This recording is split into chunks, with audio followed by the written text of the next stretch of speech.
എൻ്റെ പേര് ബാഹുലേനാണ്. ധനുവച്ചരം സ്വദേശിയാണ്. ദേശീയ കായികതരമാണ്. ഈ മണിക്കൂറിൽ ഒരു ദുഃഖ വാർത്തയാണ് വരുന്നത്. തിരുവനന്തപുരം നെയ്യാറ്റിൻകരയിൽ ബ്ലാത്താങ്കരയിൽ ഭർത്താവ് ഭാര്യയെ കുത്തിക്കൊന്നു. വീട്ടിനകത്ത് വെച്ചാണ് കുത്തിക്കൊന്നത്. വിഷ്ണുനാഥാണ് കൊന്നത്.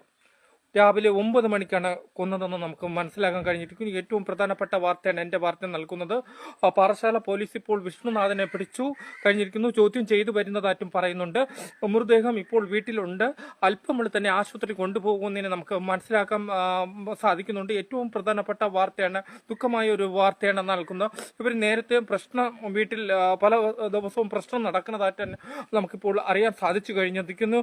കല്യാണം കഴിഞ്ഞിട്ട് 9 കൊല്ലം ആയിട്ടുണ്ടെന്ന് തന്നെ പറയാൻ സാധിക്കുന്നുണ്ട്. പ്ലാത്താങ്കര വീട്ടിലാണ് താമസിച്ചിരുന്ന. ബന്ധുക്കളെ അറിയിച്ചു. ബന്ധുക്കൾ ഉടനെ തന്നെ പോലീസിലേക്ക് അറിയിച്ചു. പാറശാല പോലീസ് എത്തിയാണ് വിഷ്ണുനാഥനെ ഇപ്പോൾ തൂക്കിക്കഴിഞ്ഞിരിക്കുന്നത്. ഏറ്റവും പ്രധാനപ്പെട്ട വാർത്തയാണ്, ഒരു ദുഃഖമായ ഒരു വാർത്തയാണ് നമുക്ക് ഈ മണിക്കൂറിൽ അറിയാൻ സാധിക്കുന്നത്. ഇപ്പോൾ വിഷ്ണുവിനെ ചോദ്യം ചെയ്തുകൊണ്ട് തന്നെ ഇരിക്കണമെന്ന് നമുക്ക് മനസ്സിലാക്കാൻ കഴിഞ്ഞിരിക്കുന്നു. ഇപ്പോൾ വീട്ടിൽ ഫോറൻസിക് അവർ എത്തിക്കഴിഞ്ഞിട്ടുണ്ട്. അതുപോലെ വിരളടയാളം എടുക്കുന്നവരും എത്തിക്കഴിഞ്ഞിട്ടുണ്ടെന്ന് തന്നെ പറയാൻ സാധിക്കുന്നുണ്ട്. അങ്ങനെ ഇപ്പോൾ മൃതദേഹം അല്പമുള്ളിൽ തന്നെ ആശുപത്രി കൊണ്ടുപോകും. അതിനുശേഷം പോസ്റ്റ്മോർട്ടത്തിന് ശേഷം ബന്ധുക്കൾക്ക് മൃതദേഹം വിട്ടുകൊടുക്കുമെന്ന് തന്നെ നമുക്ക് മനസ്സിലാക്കാൻ കഴിഞ്ഞിരിക്കുന്നുണ്ട്.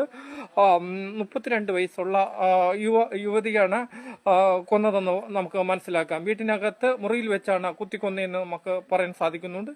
എൻ്റെ വാർത്തയ്ക്ക് വേണ്ടി ട്രോണ്ടോടത്തുനിന്ന് ബാഹുലയൻ.